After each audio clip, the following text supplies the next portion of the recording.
काल सकाळपासून 9 वाजल्यापासून संध्याकाळी 7 वाजेपर्यंत 10 तासाच्या माझ्या मालमत्ते चौकशीसंबंधी सर्व अहवाल त्यांनी संध्याकाळी तयार केला आणि त्यांनी मला असं सांगितलं की हा अहवाल आम्ही वरिष्ठांकडे देऊन त्यानंतर पुढची कारवाई आम्ही करू असं त्यांनी मला सांगून ते निघून गेले।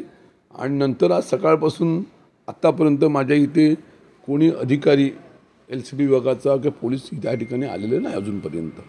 बरं, तुमचा या ठिकाणी आयफोन पण जप्त केल्याचं पंचनाम्यात म्हटलेलं आहे, नेमकं काय सांगाल हे सगळं? हां, आता माझा जो फोन आहे तो त्यांनी ताब्यामध्ये काल घेतलेला आहे।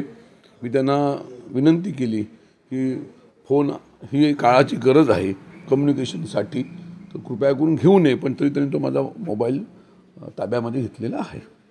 आज तुमच्या रत्नागिरी शहरामध्ये विविध ठिकाणी बॅनर्स लागलेले पाहायला मिळतात तुमच्या समर्थनार्थ, खूप आशय यातला महत्त्वाचा आणि मार्मिक असा।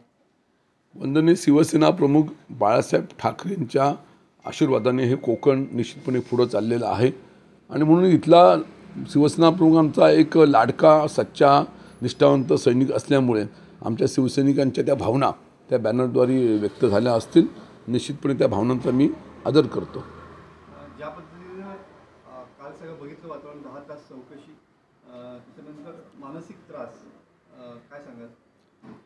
कालचं जे चित्र पाहिलं त्यामुळे माझ्या डोळ्यातून अश्रू उभे राहिले, कारण एवढं प्रेम मला माझ्या कार्यकर्त्यांनी दिलेलं आहे, जनतेने दिलेलं आहे आणि अनेक हजारो लाखो लोकांचा विश्वास माझ्यावरती आहे। तो पाहिल्यानंतर मी निश्चितपणे एक भारावून गेलेला आहे। निश्चितपणे ते क्षण मी विसरू शकत नाही। कालच्या मुद्द्यावर तुम्ही आजही ठाम आहात का? ज्या पद्धतीने महाराष्ट्रातील महत्त्वाच्या व ताज्या घडामोडी जाणून घेण्यासाठी आजच आमच्या सूर्या मराठी न्यूज चॅनलला सबस्क्राईब करा आणि बेल आयकॉन प्रेस करा।